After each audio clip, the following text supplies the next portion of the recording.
get it done.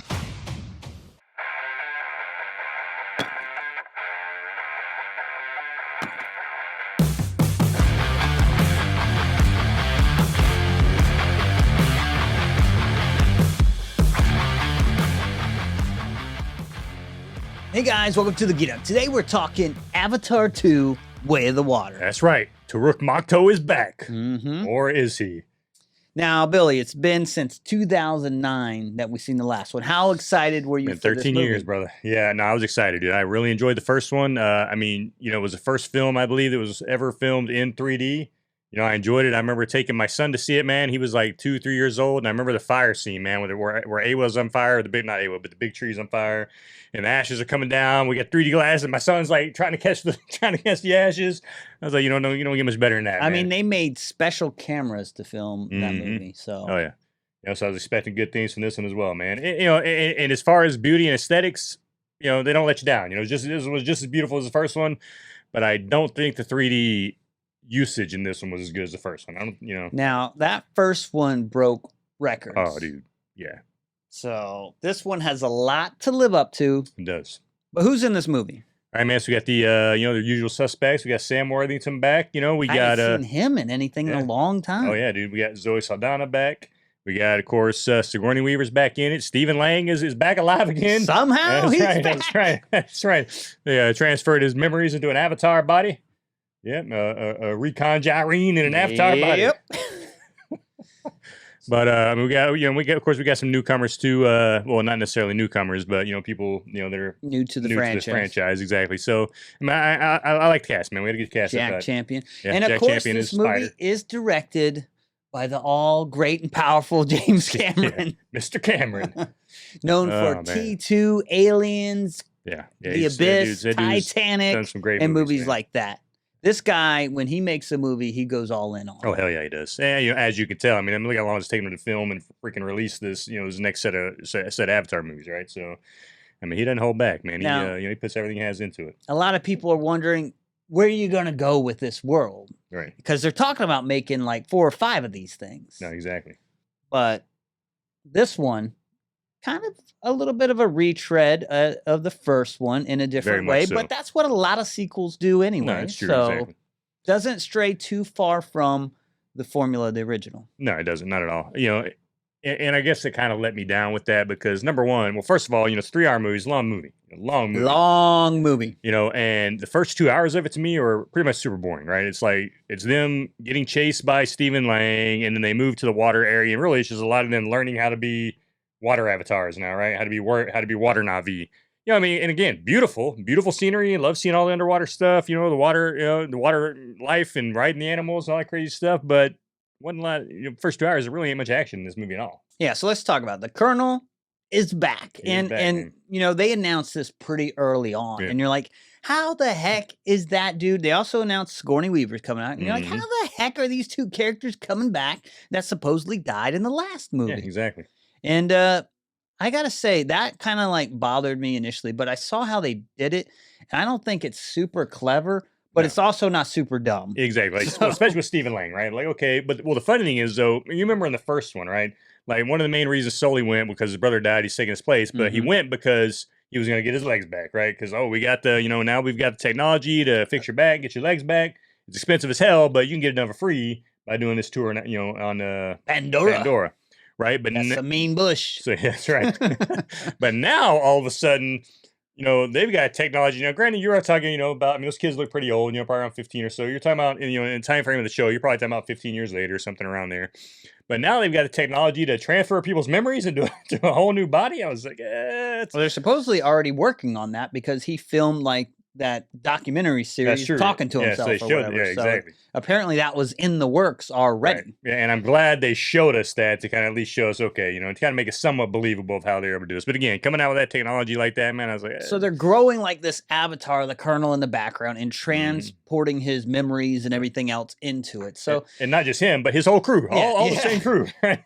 This reminds me of that Arnold, the 6th day thing where people die and then come back. It's kind of like that kind of thing, but and it's not crazy stupid to me, but not super clever. But I get where they're going and why they brought that colonel back, because there's more to his backstory and all that going on that makes it interesting. Yeah, you know, and of course they throw Spider in there, who, you know, adds to his story, and absolutely, you know, and actually gives him a little sense of humanness, I guess, you know, because before he was just a cold-blooded murderer, man, didn't care about anybody's feelings or nothing. And this one, you see kind of like a little more softer side. I like that aspect. Yeah, no, it was good. It was good. And man, Stephen Lang played that role so good. Stephen Lang's phenomenal. It's kind of nice, and this is kind of what James Cameron does, right? Because Alien's a great movie, and he upped it by making these. Now the aliens aren't just battling like these explorers; they're battling trained Marines, and not only one alien, but multiple aliens. So he upped the game there. He kind of ups it this one because now Stephen Lang's Colonel character is an avatar himself, so it's kind of like equal ground here, which is kind of cool. Yeah, well, you know, and not only that, but you know, the way they do the training, and they teach them the language, they teach him how to, you know, go out and freaking ride the animals the way the Na'vi do and everything else. So they give him all the training he needs to get up to speed the way, you know, Jake Sully did, right? And it's funny because he's like, you know, he was the one to tranquilize the animals, and then the kid's like, oh yeah, sure, do it the easy way. He's like, oh, you mean Sully did it the hard way? He's like, what do you think? And now they got these Na'vi, and like, you know, the first movie's all about Sam Worthington's character learning, you know, the Na'vi way. Now they got to learn this other tribe's way with the water, and it's like that whole process all over again. Exactly, which is kind of interesting. It was interesting, but it was long and drawn out. And the thing that kind of killed me too, right, is in the beginning there was no running, right? I mean, Sam Worthington, man, hardcore Marine. I mean, he got those Na'vi up to speed, and they went, you know, they went up against the whole freaking, you know, force of the human force that was there. And this one, like, no, we're just gonna take off running. You know, we're gonna run it high. And I was like, huh? It was like, that didn't make any sense to me, right? Like the first one, you took them head on, and now you're just one, you know, with the same tribes, you know. Well, you saw where like the humans come in, man. It's like scorched earth, like just them landing. Yeah, exactly. So, you know, but it's still, you know, they didn't really bring anything new to the table. I guess they brought bigger vehicles to the table this time, right? You got those ginormous tank bulldozer looking things they brought in this time. Well, they're not even really using military force equipment on this one. They're using like hunting stuff for fish or whatever you want to call these things. Yeah, their version of the whale, right? Yeah, so, exactly. So I have a feeling like these movies later on are going to like up it in that sense. Yeah, I think so as well.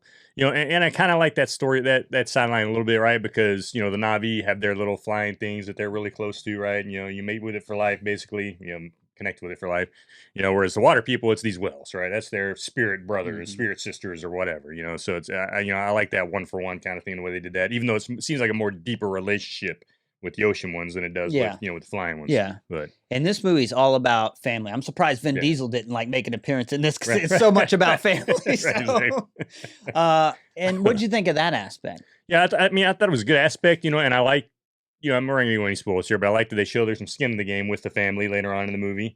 And, you know, and how this one plays with your heartstrings a little bit, and they're really going down that road. And I really appreciate that, especially as like a father. I see what Jake Sully's character is going through, trying to raise these kids to be warriors. And also they're like part human, part Na'vi. And where do they fit in with these like water Na'vi type of people? So I liked a lot of it. Yeah, that aspect was great, you know, but again, for me, a lot of that was just way too long. That first 2 hours was harsh for me, man. I like I said, I was enjoying the beautiful scenery and watching it, but at the same time, it was just very long and drawn out with no really action thrown in there at all. And I was like, man, when are we going to get some meat in this, you know, in this movie? Yeah, and eventually it does. Eventually, you know, you get some good meat at the end there, some good action going on, and you know, and then you know, and it speeds up. You know, I guess the best way to put it. You know, the movie finally speeds up and, you know, gets you a little bit more of what the avatar you're looking for, right? But yeah, I don't know, man. It was too long. Too long. They should have cut at least a half hour to 45 minutes out of it, I think, and it'd have been much, much better. What do you rate this? I'm gonna give it a 7. Give it a 7. It was. I was hoping to give it an 8 or 9, man, because I love the first one so much. You know, and I love the cinematics of it, the 3D of it.